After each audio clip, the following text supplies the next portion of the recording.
Hello, everyone. Is this working? No.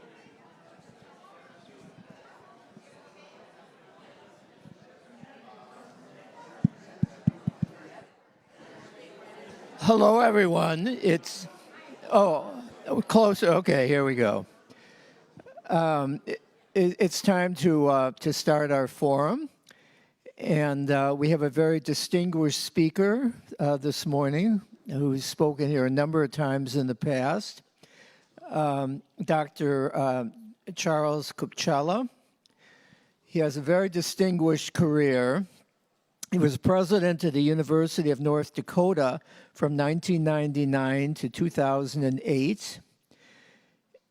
And during his career, he served in administrative roles as a professor of biology at 5 universities. He's a past president of the American Association for Cancer Research and the Kentucky Academy of Science. He holds a PhD in biology from St. Bonaventure University and an undergraduate degree from the Indiana University of Pennsylvania. He's a prolific author. He has more than 50 published articles in medical and other scientific periodicals, and is the author of 8 books on cancer, the special senses, the environment, and other aspects of human biology. His most recent books are Morality, How It Evolved, and How It Was Hijacked and Confounded by Religion. And now he has also turned to nonfiction and has written a novel, which was published in May of 2022. So let us welcome Dr. Kupchala. Thank you. Thank you, Richard.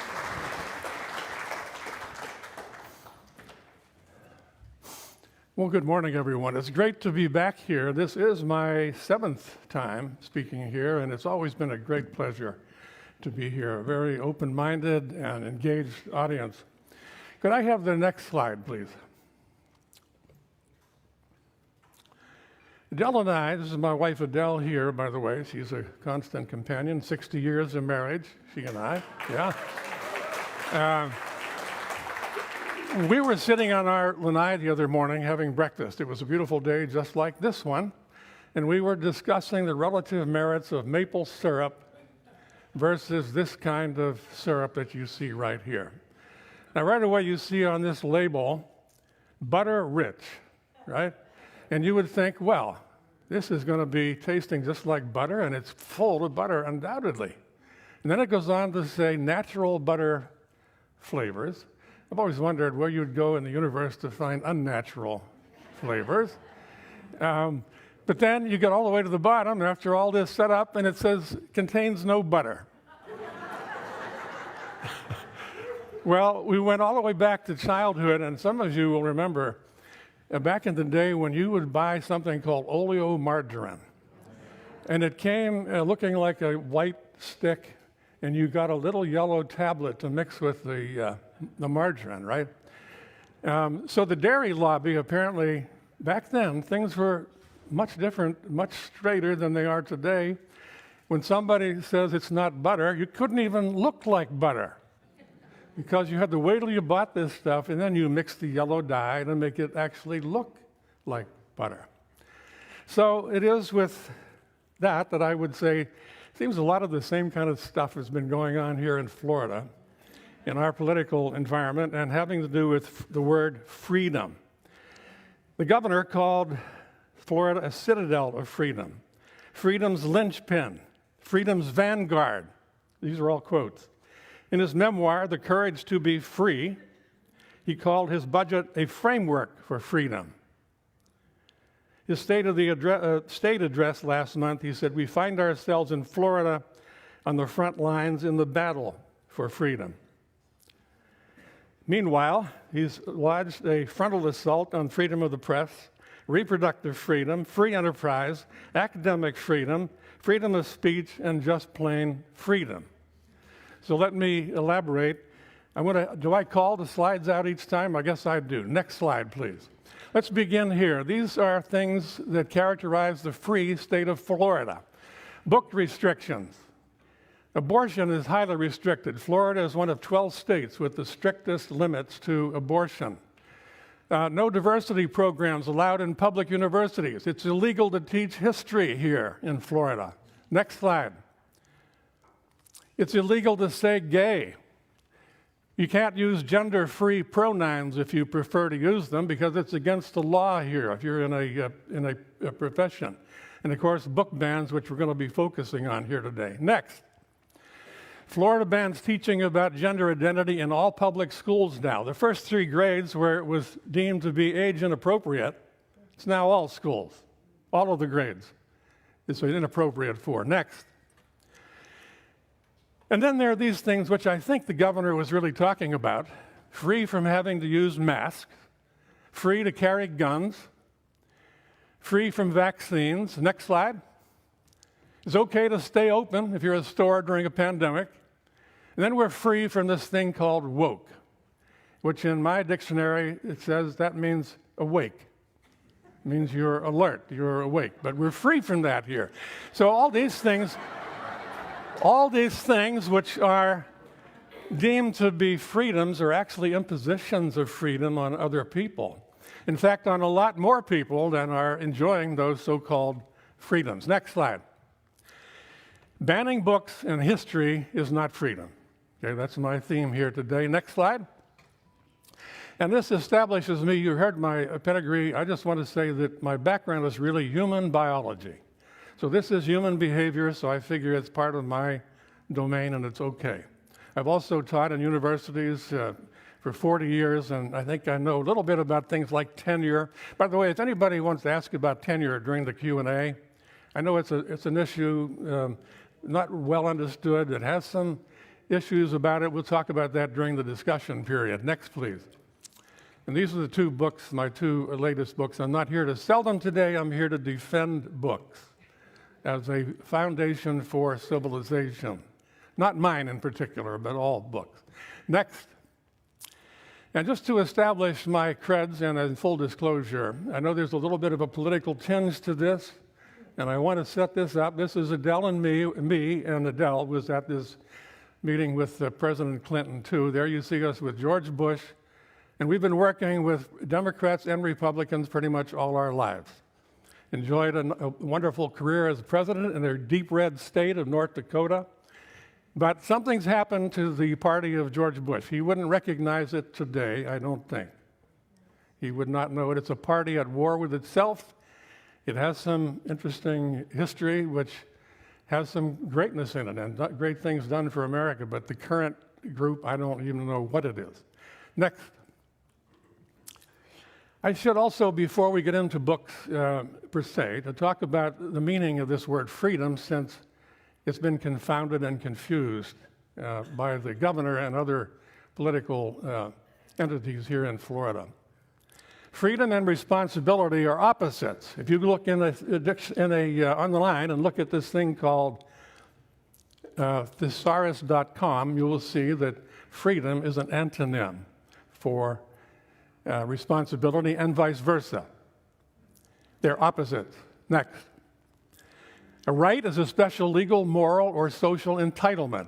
We're going to use that definition. We're going through this. Next. Unalienable? Well, not really. I mean, this is what they said in our Declaration of Independence, that we have certain unalienable rights. They're listed there. But of course, we had 6 executions here in Florida this year, and we put lots of people in jail. So life and liberty aren't guaranteed. They're not absolute. They're not unalienable.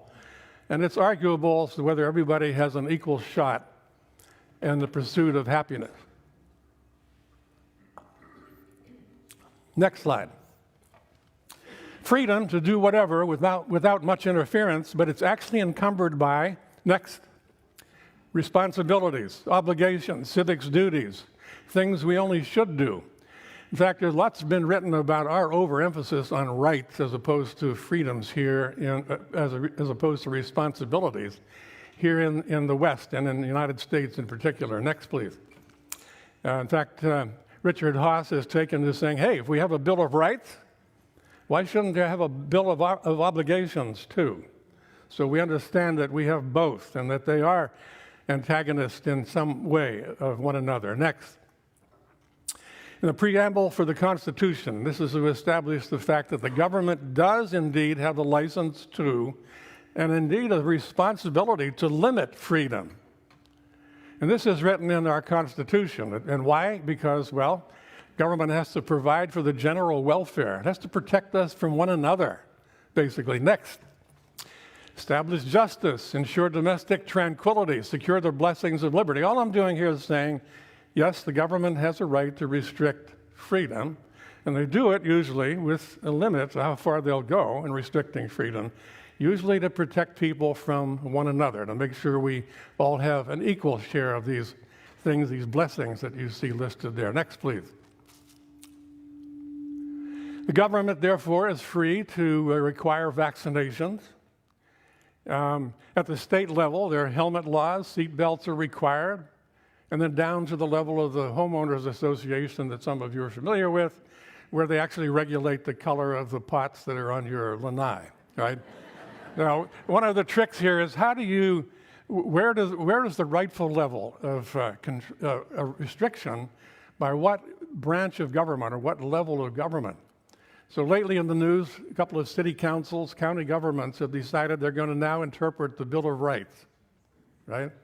We'll decide whether what the government is telling us to do about vaccines is okay or not here in this small town.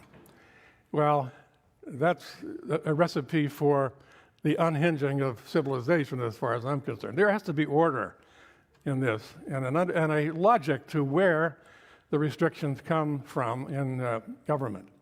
Next. The right to swing my fist ends where the other person's nose begins.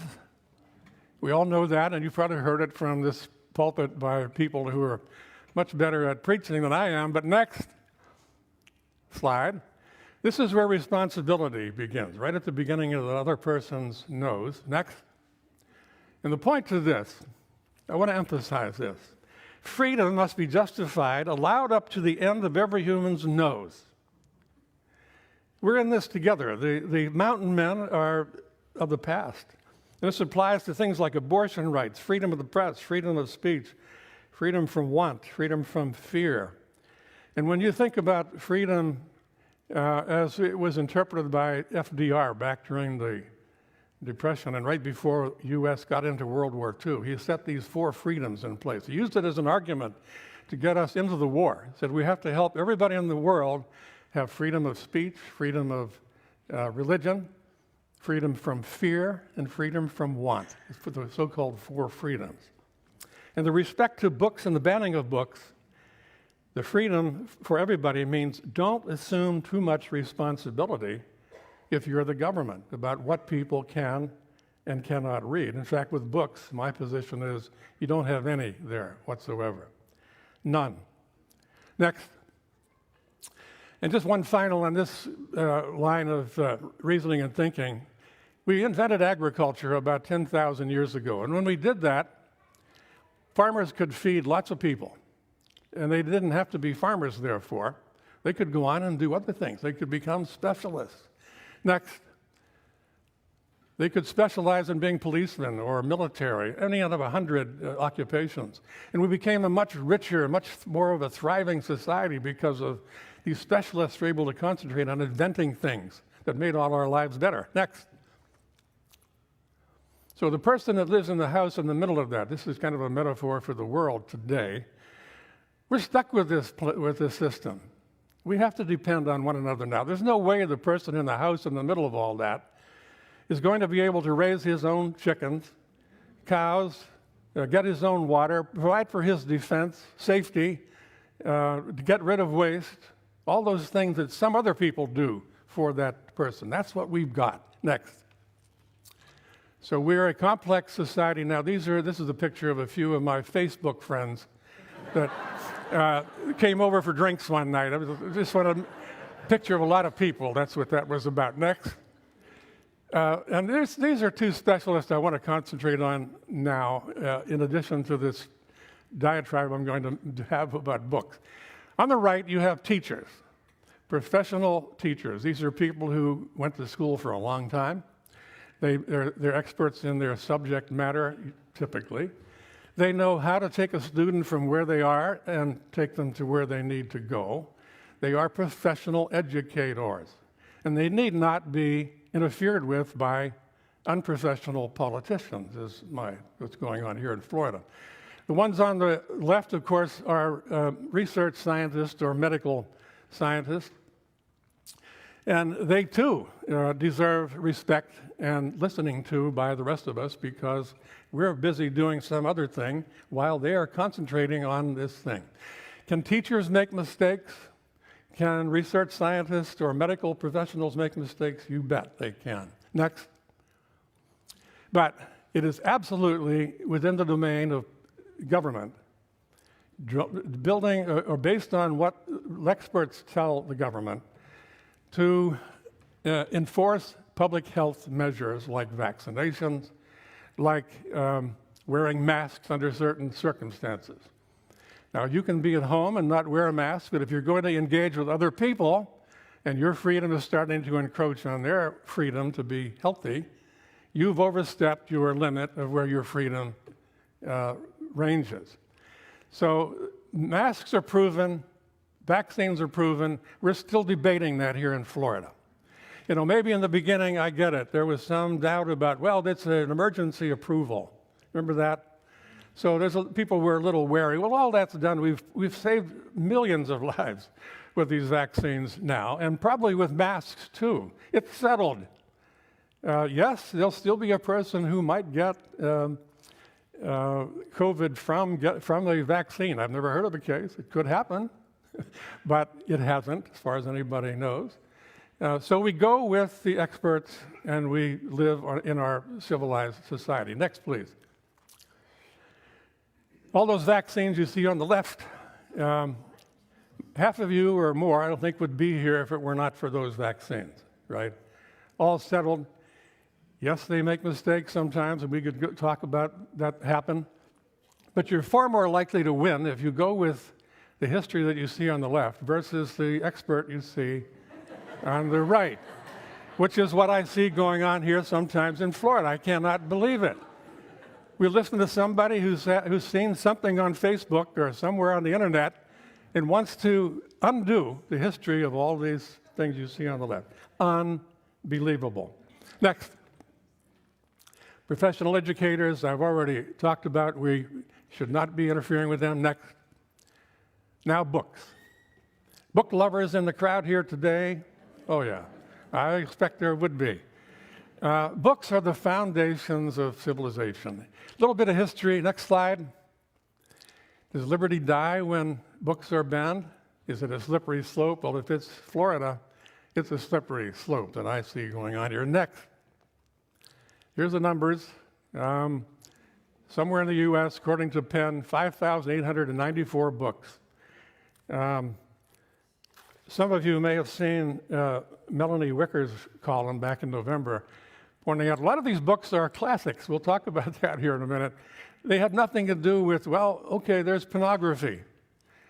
We don't want to see pornography in our kids' libraries. But after some point, we don't know where that stops and life as we know it kind of begins. So I'll talk more about that as we go. Next. Writing, about 6,000 years ago, boy, that's not much of a deep history for putting things down on a record. Next. And so we invented alphabet. Next.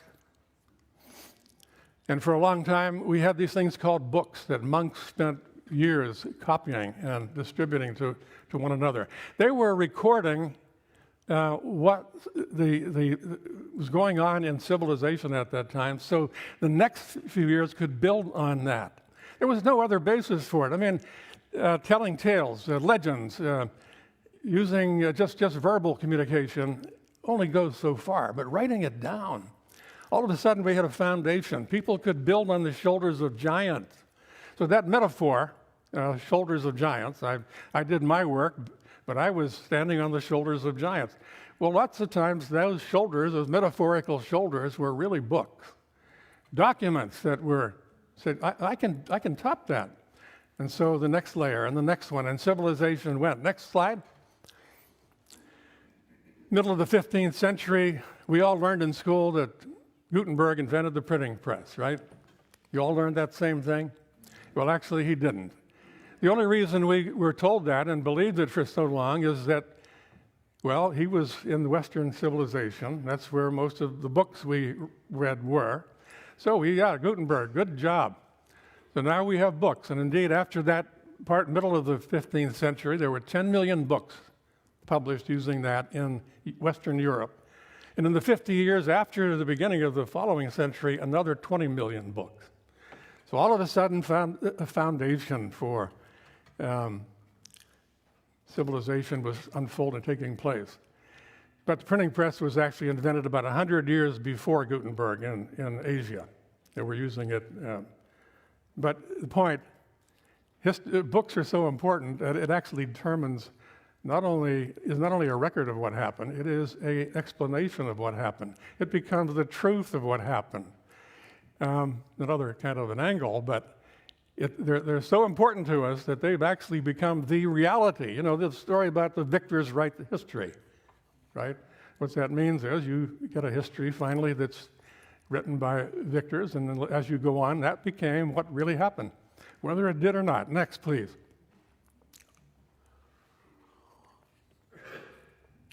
Book bans.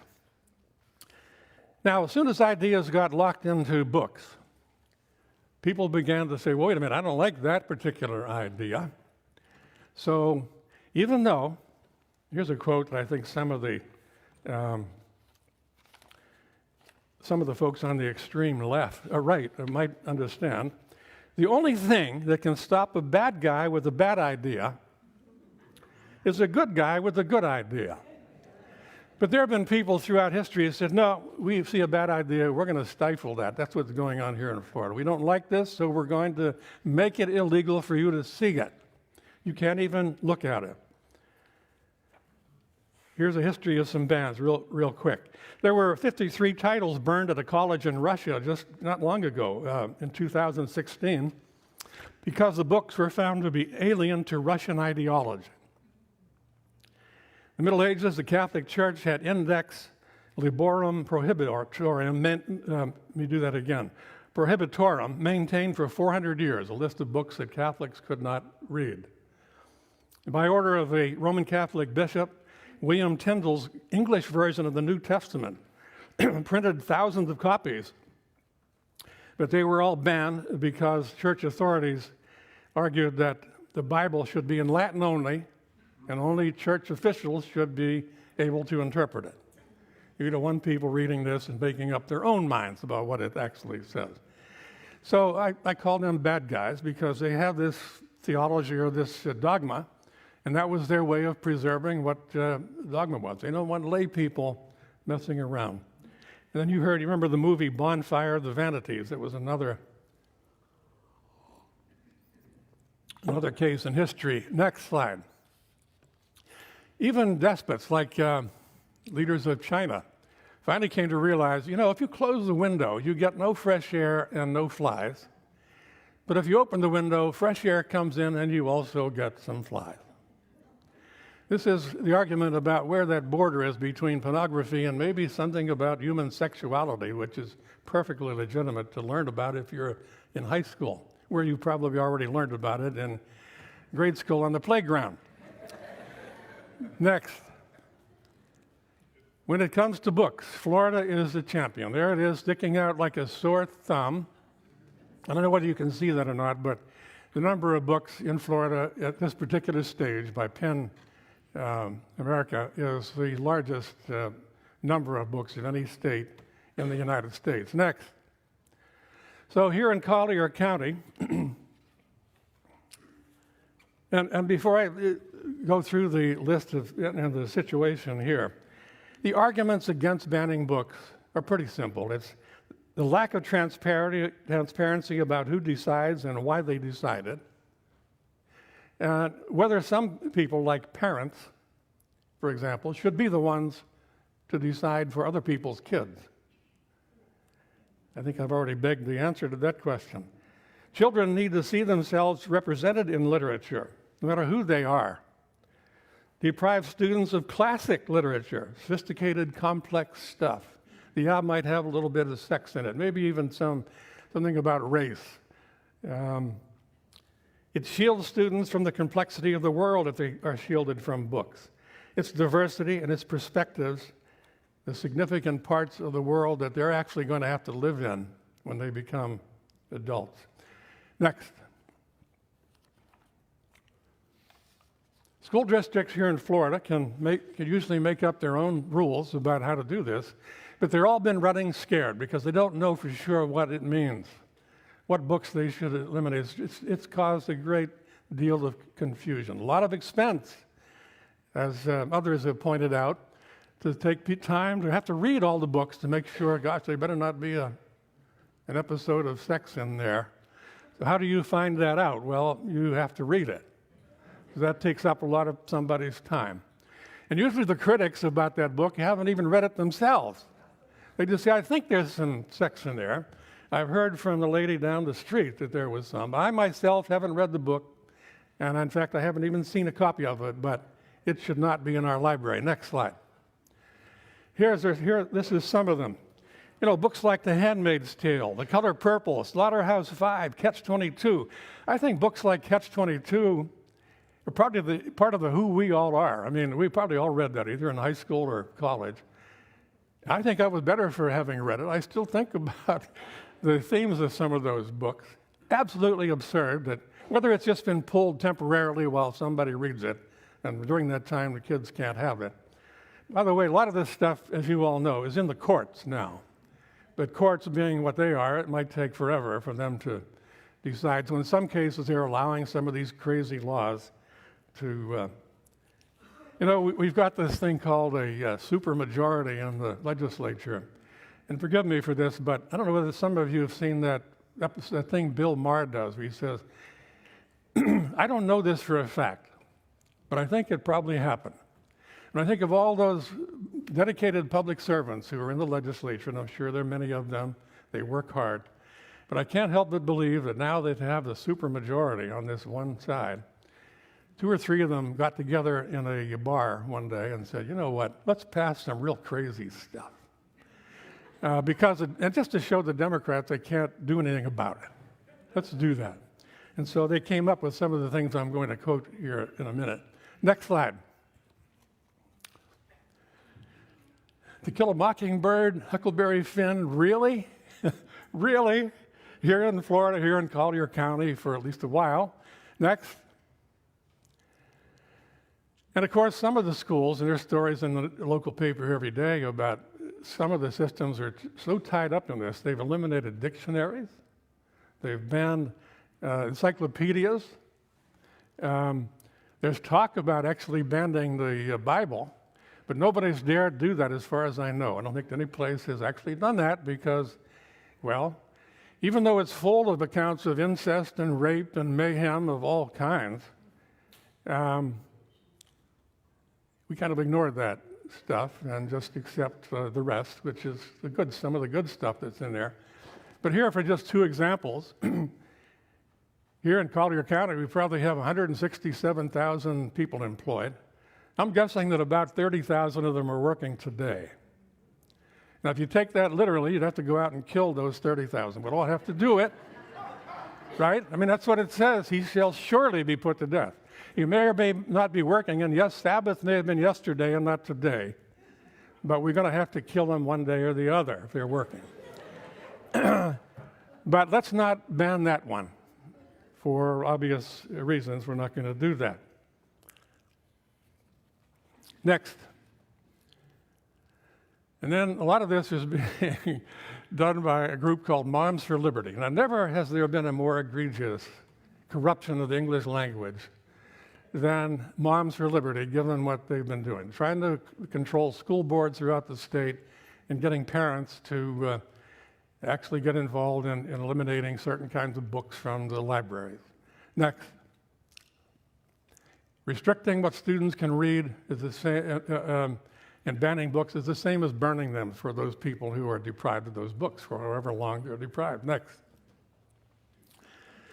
So what we would say to the moms is, you can choose not to read a book. You can choose not to let your kid read a book. But you don't get to decide that no one else gets to read that book. Parents are simply not qualified, and they have no right under our Constitution or anything else I know to do that. Look at this next slide. I kind of invented this one myself. At the bottom is you when you're born, blank slate. You don't know anything about anything, right? Your first influencers are your parents. And you're moving up in this slide. And as you get to this next level, you call it preschool or elementary school, you begin to be influenced by teachers, books, media, coaches, scout leaders. Some parents continue to try to take the place of the teachers beyond making sure that the teachers they have in their schools are good, which is really what the school board system was meant to do. Make sure you have good teachers, but don't tell them exactly what to teach. They're the pros.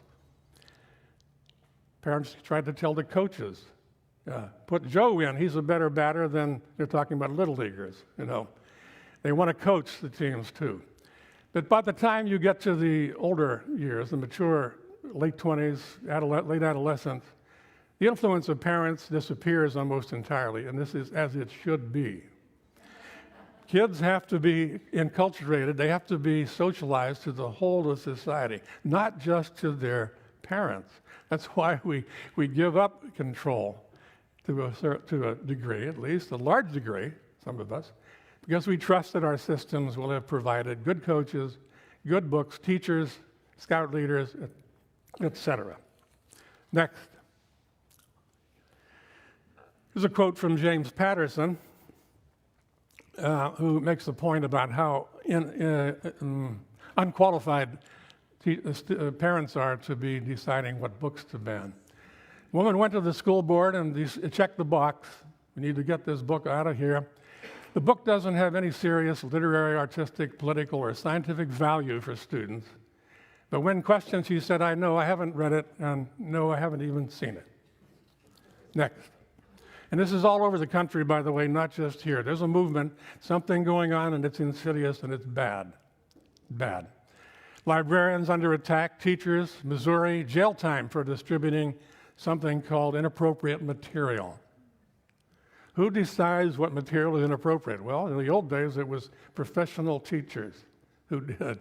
Once they knew what the curriculum was and they're part of the curriculum, they did that and did it well. So James Patterson doesn't care for that at all. Next. Banning of books doesn't even work. That's the other thing. And we all know that. Next. These are books that are featured sometimes in a bookstore that say, here's all the banned books. You want to see them? So yes, true. Books aren't really banned. You can still get it. That's what the governor says. We haven't banned any books. You can read anything you want. Just not if you're an 8th grader in this public school system. Of course, the book's still there. It's true. Next. I'm hoping to get this book banned because another thing that happens when your book's banned, all of a sudden it begins to sell like crazy because, well, you know that story, yeah. So I'm still hoping this one gets banned, and it hasn't been yet. Next. So if it doesn't work, why get worked up over it? Well, because, next slide, book bans are part of a general assault on freedom here in Florida.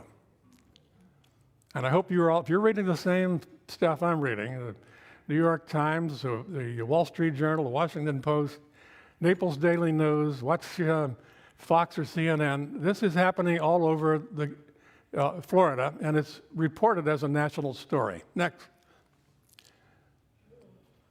Now, this idea that this is the free state of Florida, this governor has tried to now shop across the country in his bid to become president, and it hasn't worked very well for him, I understand. Next.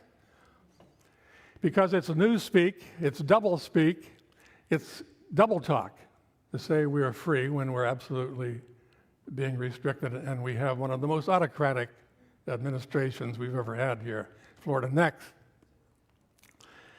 We cannot restrict what teachers can teach. It's never a good idea, even if it's acknowledged that they sometimes make a mistake and go off a little bit. It's rare. It does happen. Next. We had to put tenure in as a system years ago. It's a long story, but it was necessary and it's worked. We have to have students who know all of our history, the whole story. Next.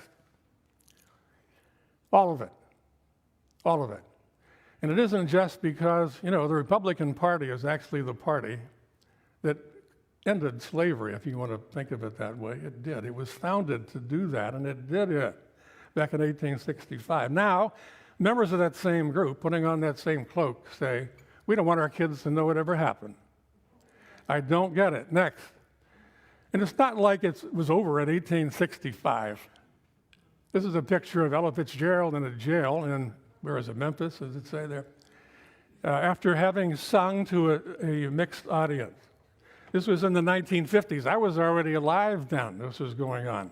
We went to Louisville, Kentucky in the 1960s, and we're told that early in that same decade, blacks could not go to communion in the Catholic Church on the rail up front. 1960.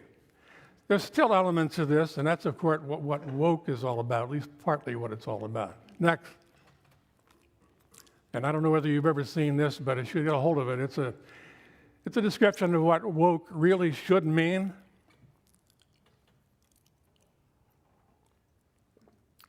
It might be just a little hard to see, but it means lots of good things. The bill that was passed here in Florida, woke, means wrongs on kids and employees. That's how the bill interprets W-O-K-E. Stop woke, stop wrongs on kids and employees. This is what it really is. Remember the butter, the oleomargarine? This is what it really is. Next. So we have a governor protecting kids. I don't know where these kids came from. They probably got out of school that day to get into this picture, but protecting us from LGBT period citizens, part of humankind. Next, erasing history, critical erase theory is what some call it. Ignoring the fact that the biggest danger to kids is guns, and we're protecting them from critical race theory. Next. People fighting for basic human rights here in this country and here in Florida have to fight for them, even though they were guaranteed in our Constitution. Next. So, protect us by banning books that mention sex and race, shield kids from human diversity, shield them from U.S. history, shield them from the real world, never mind the thing about guns. Wanda Sykes, next slide, says, until a drag queen walks into a school and beats 8 kids to death with a copy of To Kill a Mockingbird, you're focusing on the wrong stuff. I don't know how you could put it any better. Drag queen walks into a school and beats 8 kids to death with a copy of To Kill a Mockingbird. Next. Now, there are lots of things we won't get to here because I have just a couple more minutes before we go to the discussion, but this new College of Florida thing, oh my God. The governor changed the board of the college, led to liberal faculty being denied tenure, changed the curriculum. By the way, you're tinkering with, I have colleges in parentheses there because he's messed with all the public universities in the state, making them less free, less like real universities by limiting what they can and can't do as a politician. President was fired, a new conservative appointee was hired at twice the salary of the old one. And he said, we want to make the college a beacon of conservative values. It used to be a liberal arts college, and one of the best in the country. It's dropped about 40 points in the U.S. News rating since all this happened. Universities and colleges must permit the free flow of ideas and critical thinking. That's what they're all about. When colleges and universities start to proselytize, when they say they're going to be a beacon for conservative values, and what they actually mean a cudgel for conservative values, they should lose their accreditation. Because now you're actually telling students not how to think, but what to think. And ironically, they're using the flip argument to justify what they're doing, saying they've already been indoctrinated by the liberals. Well, maybe it was just education that did that. you know? We don't know. You give students all the ideas, and the best way to live, the best way to gain anything is to start with a lot of ideas, keep the good ones, and throw the bad ones away. It applies to books, and it applies to what happens in universities. Free flow of ideas. The good ones, the good ideas will win out if they really are good. Let me close with a couple of, next slide. There are the things we're not even going to get to, like attacks by the governor on political rivals, the former president, same way. Next. Here's a frenzy of anti-freedom bills under consideration in the Florida legislature as I speak. Don't use the word gender in Florida law. That's actually a bill. Require sex affidavits for all driver's license applicants. Ban legal recognition of transgender identities. More exemptions to Florida's celebrated open records laws. Florida used to be called the Sunshine State for more than one reason. It wasn't, and that isn't finished now just because of the cloudiness we've had. It's because they're now blocking public access to records that used to be open.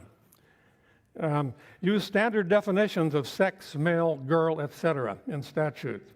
Sex has to be listed on your birth certificate for anybody using titles such as committee woman. So if you want to be called a committee woman, you have to show your birth certificate that you were born a female with certain parts. It blocks insurance companies from prohibiting coverage of anti-trans therapy. Establishes a crime of lascivious or lewd grooming, whatever that means to whomever. And one of my favorites is, this is Senate Bill 17880, filed by Senator Broder. Any accusation of transphobia, being anti-trans or anti-LGBTQ, you're liable for defamation and $35,000 fine. This is an actual bill in our legislature right now, under consideration at some level. No excuses, doesn't matter who you are. You could be accusing a public official, you could be one, you could be a journalist, and it includes all media, including social media. Call somebody a homophobe, $35,000 fine, even if they are one. Whatever happened to sticks and stones will break my bones, but names will never hurt me. Next. Well, ladies and gentlemen, these are things Florida really tends to be free of in closing. The due recognition of human diversity, all of it. Common sense. Support for teachers. Fully accurate history. It's free of solid support for public education. Free of due respect for science and public health. And it's free of freedom from religion, as well as of religion. Freedom. Free of freedom here in Florida. And with that, ladies and gentlemen, I'd like to thank you all for your attention and open the floor for a discussion. Next slide. The only recourse we have, speaking out like I'm doing here today, being informed, like I'm sure all of you are, and the ballot box. We have to use these things for as long as we can, ladies and gentlemen, because there's a threat that we won't have those in the future, the way I see things going. And with that, thank you all for your attention.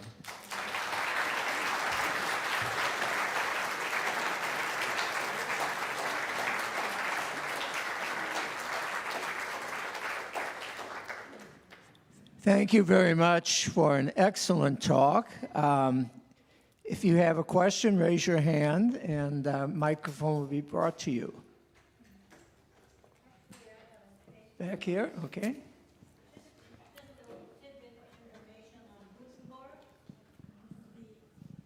The inventor of the actual Gutenberg press was a man that kept trying to invent the press for several decades. And then he finally went, when Gutenberg, who was an attorney, made a contract between the two of them that whatever he invents, he was going to give him money, that whatever he invents, it would be owned by Gutenberg. And so it happened. So Gutenberg actually didn't invent, but he owned the patent. But again, my point was it was invented in China about 100 years earlier. Yeah. Yeah. Okay. Dr. Kupchella, thank Yeah. you so much for a very enlightening discussion. I was just wondering if there have been any attempts by any of the organizations of teachers in the state, Florida Educational Association, or any of those who could get together and oppose this legislation, this harmful legislation, if there's any action along those lines, even any litigation right now. I think every bill, every thing that I mentioned, other than some of these very recent bills that have come up in the legislature, have all been contested somewhere in court by somebody. There's even been some of them that have been like the going after a rival. That case here in Florida went through 2 levels of consideration already. So all of those things are obviously contestable, and they will be and continue to be until I think they're resolved. And I expect that most of the time they're going to prevail, these objections to these. You know, the thing about freedom of the speech, it gets complicated because some of these local entities have actually argued that by deciding what can and can't be in the library, the government is really exercising its own free speech, and therefore it's not contestable. That's going to be an interesting one. You get that? If they're saying it's government speech, and it's protected by the First Amendment. We're deciding what kids can read and what they can't read, and therefore we're protected. A lot of this butter, margarine, calling something one thing and it's really something else. Hi, thank you so much for enlightening us, even more than we ever were. I was just wondering, isn't there some way that the federal government can supersede some of these laws? Well, ultimately, some of them will go all the way to the Supreme Court. And in that respect, yes. But they have to get there first. They have to get out of the state level and onto the Supreme Court. That's the only recourse I know. Of course, politically, there are all kinds of back and forth going on at the federal level, Democrats, Republicans, and so on. But I don't know of any mechanism other than that one to resolve some of these issues. Hi, thanks Hi. so much for your talk. I'm one of the teachers of our Coming of Age program. Our kids are between 12 and 18. And at least my son's here. Okay, so we have one kid here. What is your advice to them negotiating their own education in this system? I'm not sure I understand the question. Could you repeat it or reframe it a little bit? So our middle school and high school kids in our congregation are wrestling with how to educate themselves in Florida at the moment when the schools are not allowed to educate them fully. And the question is how What to... is your advice to Advice to them. our Well, children? Yeah, well, working on these things at every level is the recourse. I mean, the group work through speaking out. I maybe should have included another layer that would have said, work it out. I mean, you have to find another way. I didn't even get into this thing about school choice and what a scam that is here in Florida. I've got to tell you, there's while I'm thinking of it, since we didn't get to cover it here, on YouTube, there's a clip by a kind of a comedian, but more serious than comedic, Trey Crowder, Traecrowder, does this thing on free school vouchers and how it might wreck public education. Because one way to explain all of this is it's some kind of an assault on public education. The whole thing, nationwide, an assault on public education. So all the encouragement they need, they should be given. But I don't know enough about the organization to offer any specifics. I'd like to know more about it.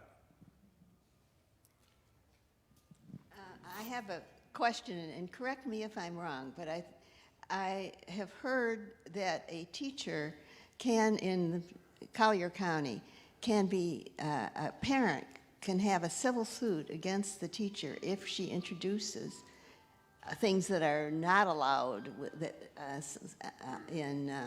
in the school systems today, like gives a book that isn't appropriate. Is that true or is that wrong? I think it's always been true that anybody can sue anybody for anything, anytime. This is America, right? Yeah.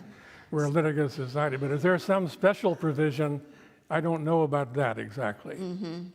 I think the teachers are afraid of that, and so they feel like they just have to be very, very careful Yeah. in what they teach and what they say. Yes. They can be called out by anybody, anytime, and they face the felony. It's actually a felony to violate some of these laws. What about the infrastructure that manages all of this? How does that work? I mean, books are being published every day.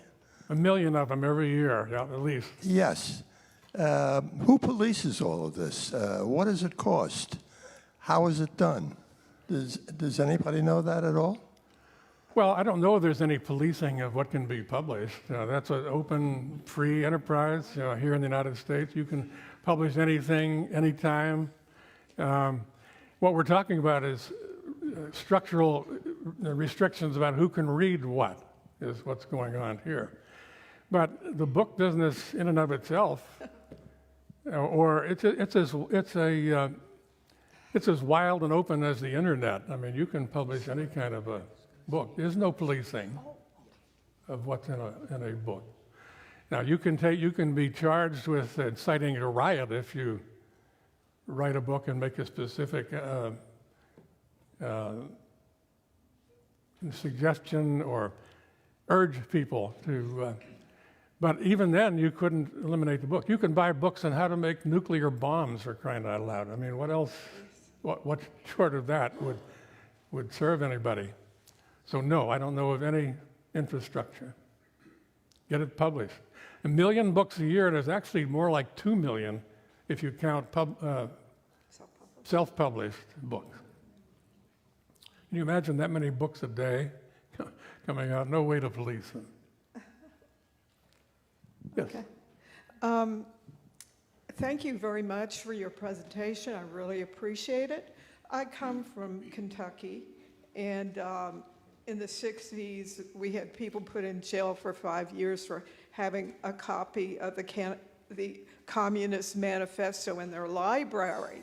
They're actually put in jail for things like that.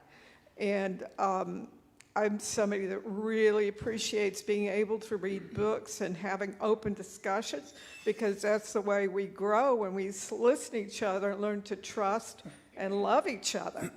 And banning books is a form of not really liking yourself or living in fear of a different opinion or something that's other than you feel is correct.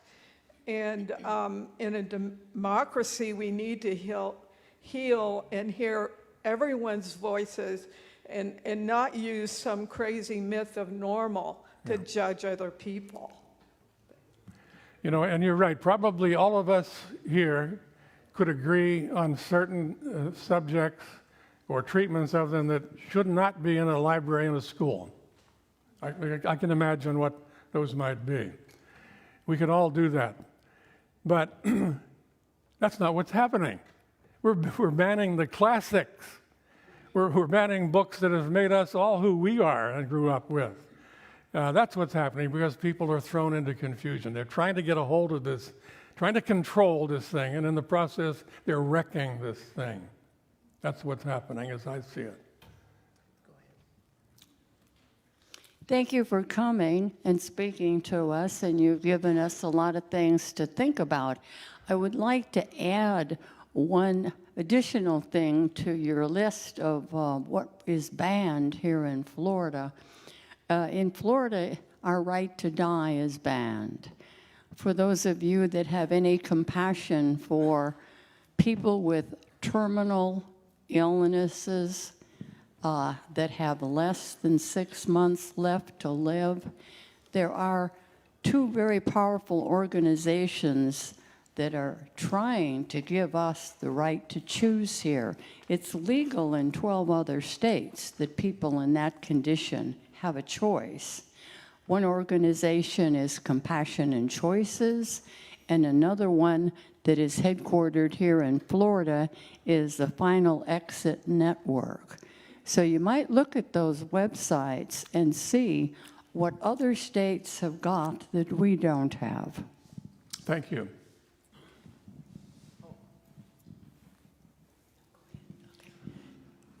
Hi. Hello. Thank you very much. That was inspiring and sometimes funny, and I really appreciated your thoroughness with it. Well, first of all, I would say in response to the question of what should middle school and high school students do, take the list of banned books as your reading list. If they want to ban it, that's probably a good reason to read it. Remember, too, that books in school libraries and in our public libraries end up there because librarians read reviews of books and select books to put there. So it's not as if stuff comes in down some chute. It's already pre-selected by people who have degrees in library science. I wanted to bring up another aspect of book banning, and that is what's going on with our public library system here in Collier County. A very conservative man who is a member of the Florida Citizens Alliance.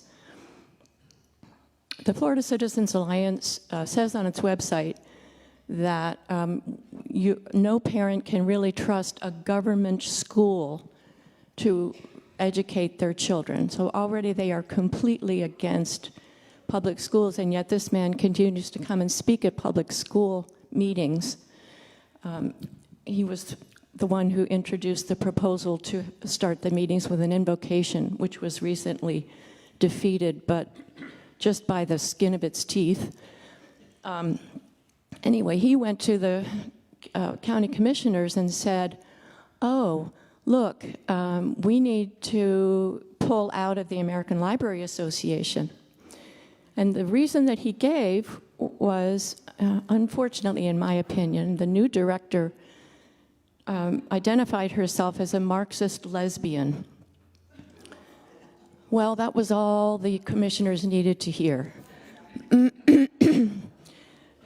They did not go to the librarians. They did not, as I understand, reach out to the librarians at all.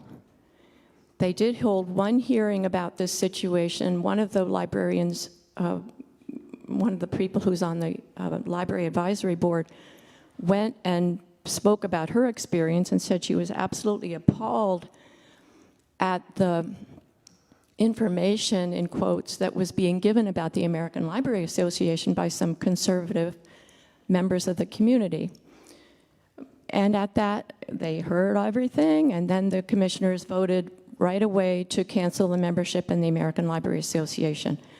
So our Collier County Libraries was left to scramble to accommodate this that they were completely blindsided by. The American Library Association offers conferences. It apparently was very helpful during COVID, helping libraries to pivot and helping them to deal with that situation. If you go on their website, you will see a picture of Barack Obama. That was probably also just enough to cancel the membership right there. But they are all about the freedom to read, and I think that is really what people are conservative folks in this county are most afraid of.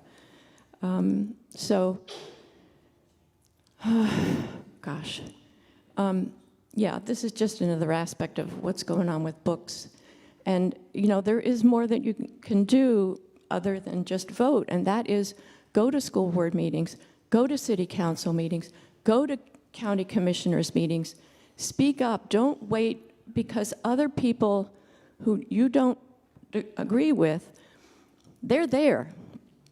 They are organizing, they are strategizing, they are showing up, and unfortunately, they have the ear of the majority of the people who are on these boards. So, thanks. Yeah. Thank you for that. Thank you so very much.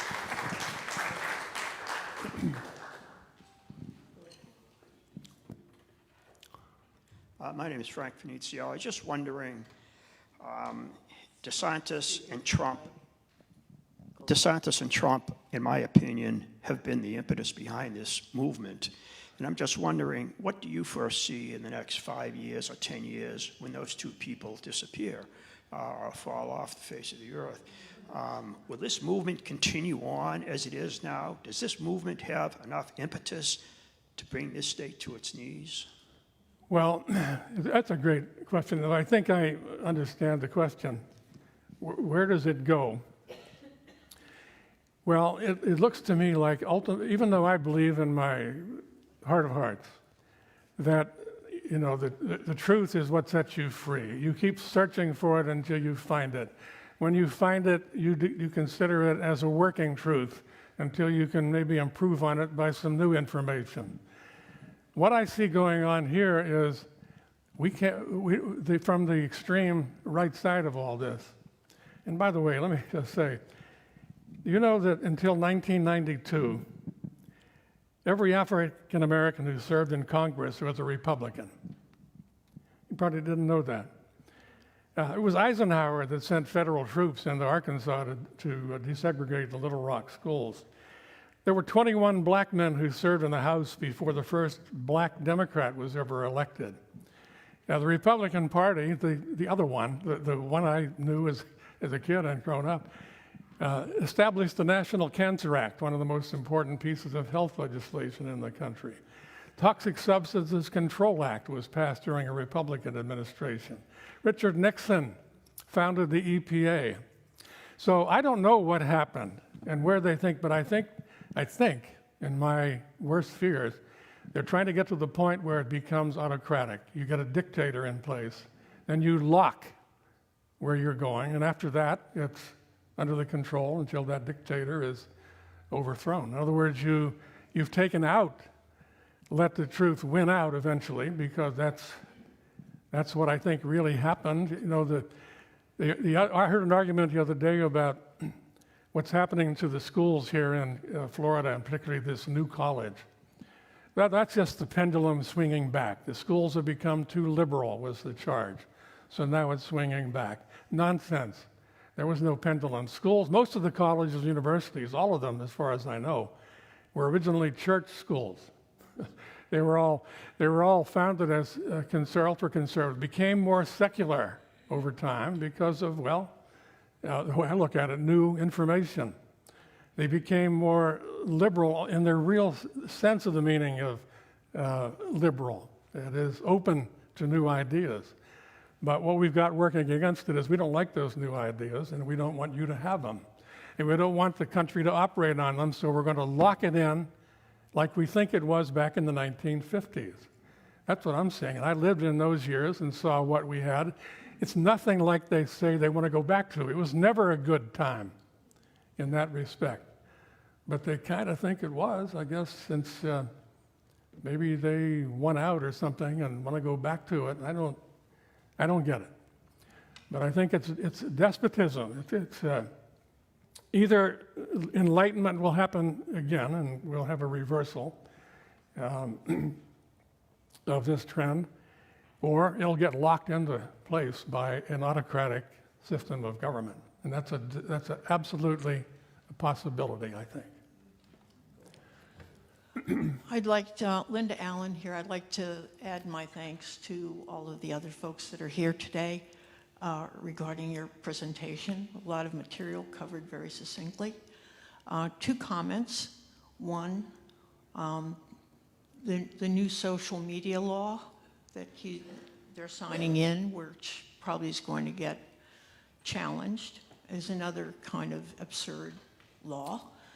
The more frightening one, though, is that the government in Florida is going to provide money to schools to change from public education schools to private charter schools. For-profit school, too. Right, and this is the next level of assault that everyone should be aware of. My second comment is, and with thoughts of all my fellow congregation members, and you as a scientist know, COVID is here to stay for quite a long time.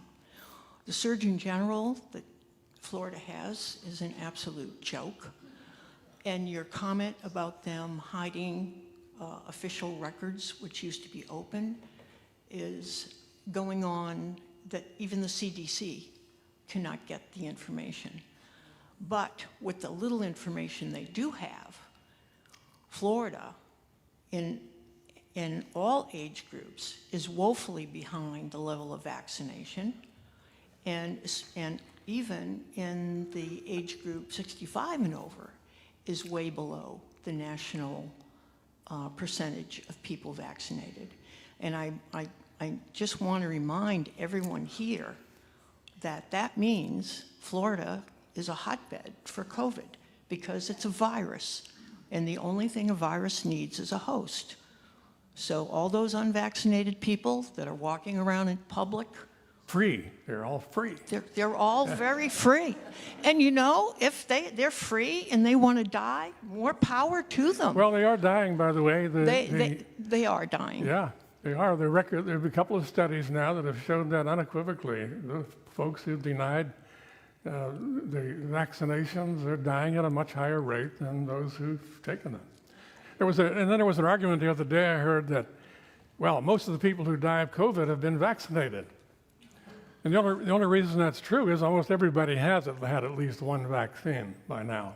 Right. 90-some% of the population. So yeah, that's true. But the variants that are out there, and there's The a brand new They haven't one. had 2, 3, 4. They've had maybe one. People, if you've not kept up with the boosters, I really urge you. One of our a friend here, congregation member, is a certified nurse practitioner at NCH, and his phone was blowing up yesterday with COVID cases. So if you have not extended your boosters, I really recommend that you do not ignore that any longer. Well, thank you for that. We're covered all the way through the last one, right, Adele? Number 4, yeah. Okay, well, I think it's time to wrap up. I want to thank you for a very enlightening presentation, and we learned a lot. Thank you so much. Thank you all. Thank you very much.